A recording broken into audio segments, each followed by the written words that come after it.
अस्सलाम वालेकुम। अच्छा, जैसा कि आप सबको पता होगा, वज़ीर आज़म हाउसिंग स्कीम अभी रिसेंटली लॉन्च हुई है, जो कि कर्ज़ा दिया जा रहा है बैंकों की तरफ से। यानी बैंकों को ऑथराइज़ किया गया है कि वो सारे क्रेडेंशियल्स चेक करें, जो भी ये लोन अप्लाई करना चाह रहा है और जो भी इसको अवेल करना चाह रहा है, तो वो बैंक के थ्रू अपनी एप्लीकेशन जमा कराए और उसके अकॉर्डिंग उसकी एप्लीकेशन स्क्रूटनाइज़ होगी। अगर तो वो एलिजिबल होता है, मिसाल के तौर पे इसमें डिफरेंट किस्म के स्लैब दिए गए हैं। अब अगर मैं आप लोग को एक चीज़ क्लियर बताऊं, इसमें 5 साल के लिए कहा गया है, 10 साल के लिए, 15 साल और 20 साल के लिए, इस तरीके की कोई मुख्तलिफ़ किस्म के स्लैब दिए गए हैं। मुझे इतना ज़्यादा कंफर्म नहीं है कि मतलब 15 साल का स्लैब है, नहीं है, बाहर इतना पता है 5 साल, 10 साल और 20 साल का स्लैब है। उसमें फिर 10 लाख, 20 लाख, 30 लाख से लेके 1 करोड़ रुपए तक के लोन अवेल कर सकते हैं। और ये सारा डिपेंड करेगा आपकी आमदनी पे।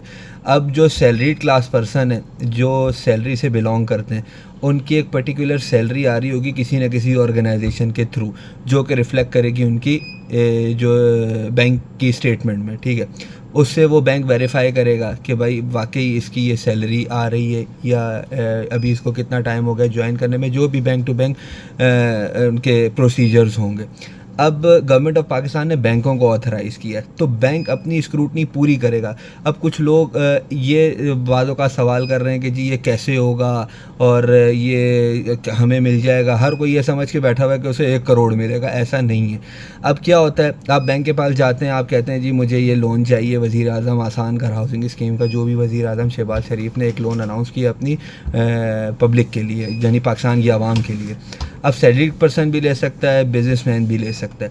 अब मिसाल के तौर पे पहले आ जाते हैं सैलरी पर्सन की तरफ। अब सैलरी पर्सन क्या करेगा, अपने जो भी कवायफ व ज़वाबित हैं, जो भी उसके डॉक्यूमेंटेशन है, वो जाएगा और जहाँ पे उसका अकाउंट है, जहाँ पर वो एक सर्टेन किसी भी ब्रांच में जा सकता है, उसने सारे बैंकों को ऑथराइज़ किया है। लेट्स सपोज हम XYZ कोई भी बैंक की बात कर लेते हैं, HBL बैंक का, किसी भी ब्रांच में चला जाता है। वो जाता है, अपने सैलरी स्लिप देता है, CNIC देता है, ऑर्गेनाइजेशन का जो कार्ड है जहाँ वो जॉब कर रहा है, स्टेटमेंट्स वगैरह ये सारी जमा करा देता है। उसके बाद वो उसको एलिजिबिलिटी बता देते हैं कि भाई आपकी सैलरी के ऊपर आपको इतने का लोन हम अलाउ कर सकते हैं, आप इतने लोन के लिए एलिजिबल हैं। उसके बाद का क्या प्रोसेस है, ये तो हो गया एलिजिबिलिटी क्राइटेरिया। अब ये डिपेंड करता है आपका सैलरी कितनी है और उसके हिसाब से आपको कितना लोन मिल सकता है। सेकंड बात पे आते हैं। सेकंड बात ये, बैंक ने आपको ग्रीन सिग्नल दे दिया, भाई you are eligible to this particular amount for loan, for house loan.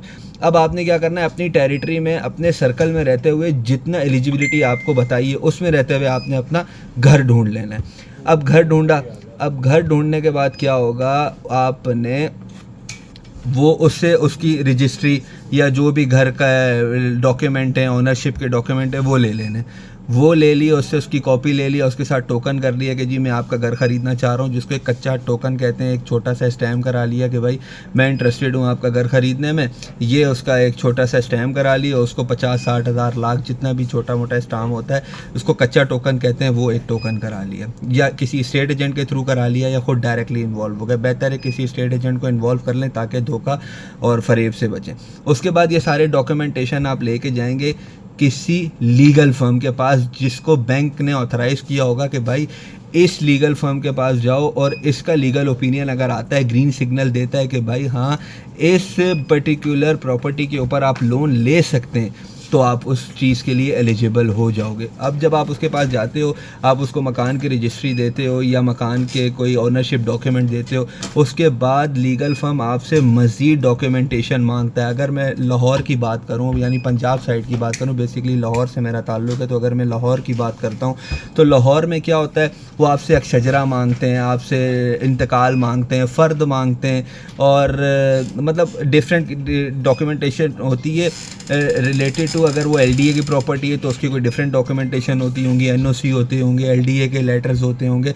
ये सारी डॉक्यूमेंटेशन जो 5-6 डॉक्यूमेंट रिक्वायर करता है लीगल डिपार्टमेंट वाले जो ऑथराइज हैं बैंक के पैनल पे, वो आपसे वो डॉक्यूमेंट, उसकी फ़ीस लेते हैं, जो भी डॉक्यूमेंटेशन बनाई जाती है।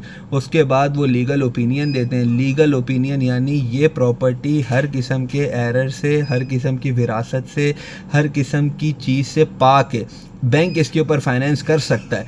तो तब आप एलिजिबल होते हो। फिर आप डॉक्यूमेंट सारे बैंक में जमा कराते हो। बैंक में जमा कराने के बाद बैंक आपको एक पे ऑर्डर दे देता है और साथ अपना नुमाइंदा भेजता है। वो जैसे ही आप उसको पे ऑर्डर दोगे, वो उस प्रॉपर्टी के ओरिजिनल डॉक्यूमेंट बैंक के हवाले कर देगा। वो डॉक्यूमेंट बैंक के पास जाएंगे, बैंक आपको सर्टेन टाइम देता है कि इतने टाइम ड्यूरेशन के अंदर ये प्रॉपर्टी आप अपने नाम करा लो। अच्छा, ये जितने भी एक्सपेंसेस होंगे ये सब आपने ख़ुद से बेयर करने।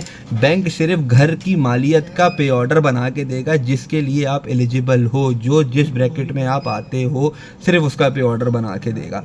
अब क्या होता है, फिर प्रॉपर्टी जो आपने नाम करानी है वो अपने पास से उसके पैसे पे करने, जितने भी खर्चा आता है उसके ऊपर अपने ओनरशिप ट्रांसफ़र करने में। उसके बाद क्या होता है, जब ये सब कुछ हो जाता है उसके बाद बैंक उस प्रॉपर्टी को लियन मार्क करवाता है अपने नाम पे और आप जॉइंट ओनरशिप के ऊपर। यानी कल को वो प्रॉपर्टी आप सेल आउट नहीं कर सकते एक बार। उसके बाद मॉर्गेज होती है प्रॉपर्टी, कंप्लीट मॉर्गेज डॉक्यूमेंटेशन ये भी वकील के थ्रू होती है। उसके बाद मॉर्गेज होने के बाद फिर जो है ये सारी डॉक्यूमेंटेशन कंप्लीट होती है और ये सारा इसका प्रोसेस है। कुछ लोग इसे बहुत ज़्यादा आसान समझ रहे हैं कि बस हम बैंक जाएंगे और उनको बताएंगे हमारी सैलरी और हमें लोन मिल जाएगा। ऐसा हरगिज़ नहीं है, आपको इस पूरे प्रोसेस से गुजरना पड़ेगा। उसके बाद कहीं जाके आप इसको अवेल कर सकते हैं। तो उम्मीद है मैंने अपनी तरफ से पूरी कोशिश की होगी आपको इन डिटेल समझाने की। और अगर इसके बारे में किसी और ने कोई रहनुमाई, कोई राय मांगनी हो तो मैं इसमें अपना नंबर मेंशन कर दूंगा, तो काइंडली आप मुझसे ज़रूर रब्ता कर सकते हैं। Thank you so